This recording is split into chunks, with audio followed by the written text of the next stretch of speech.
You know that feeling? Loneliness? We've all been there, especially over the last few years.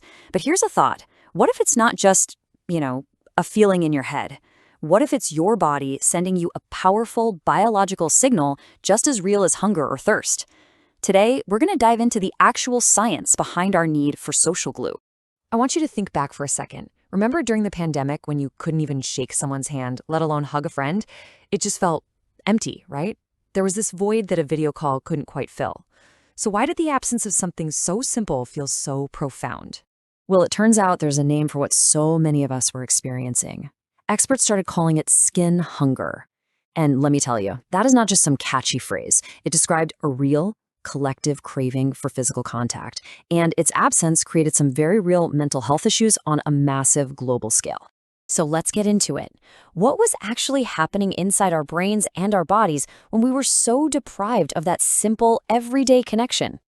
And look, this was way more than just feeling a little bit down. The lack of a simple hug or handshake had real, measurable effects. We saw anxiety and depression rates shoot up, which just goes to show how deeply our mental well-being is tied to physical connection. So why does touch have this incredible power over us? Well, it's because our bodies are literally hardwired for it. I mean, this isn't just something we like.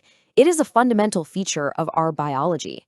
And it all starts with this really cool set of secret nerves hiding right under our skin. Okay, the name sounds a bit complicated. C-tactile efferents. But I want you to just think of them as your body's personal good touch detectors. See, most of our nerves are busy feeling things like pain or temperature, but these guys, they have one job and one job only: to detect and respond to gentle, caring, emotional touch. That's it. Pretty amazing, right? And the way it works is beautifully simple. First, someone gives you a hug or a pat on the back. That gentle touch gets registered. Then, those special C-tactile afferents kick into gear and fire off a message straight to your brain.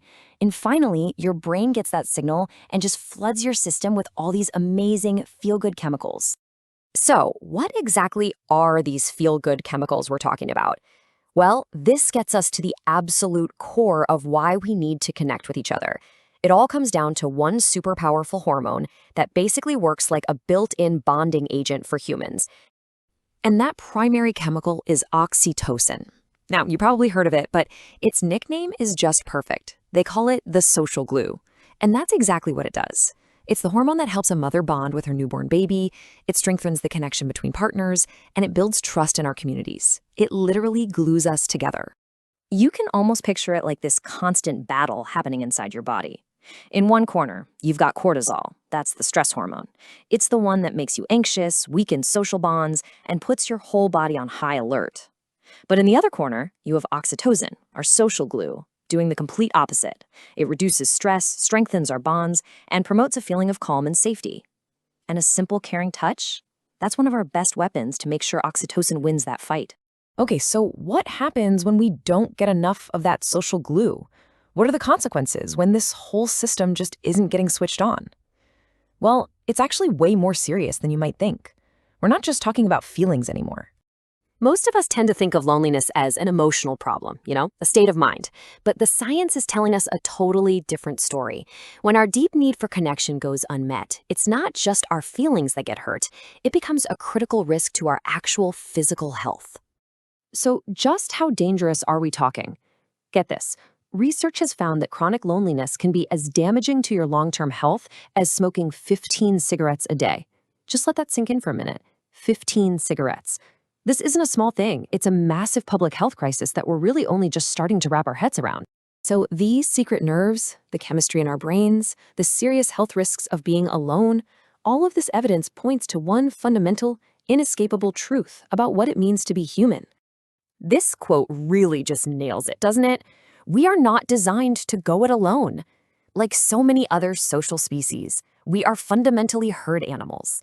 We literally evolved to rely on the physical presence of our tribe, our group, to help us regulate our own internal stress systems. It is, at its core, a survival mechanism.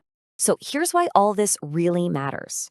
First, that deep need you feel for other people isn't a weakness, it's a biological imperative. It's hardwired. Second, our social bonds are a non negotiable part of our evolutionary survival toolkit. And third, in a world that's becoming more and more digital, we just cannot forget that real physical presence is absolutely essential for keeping our stress in check. Which really leaves us with one big, important question to think about, doesn't it? If we know for a fact that our need for connection is written right into our DNA, what are we going to do about it? How do we consciously start to rebuild those bonds, not just in our own lives, but in our communities and our world?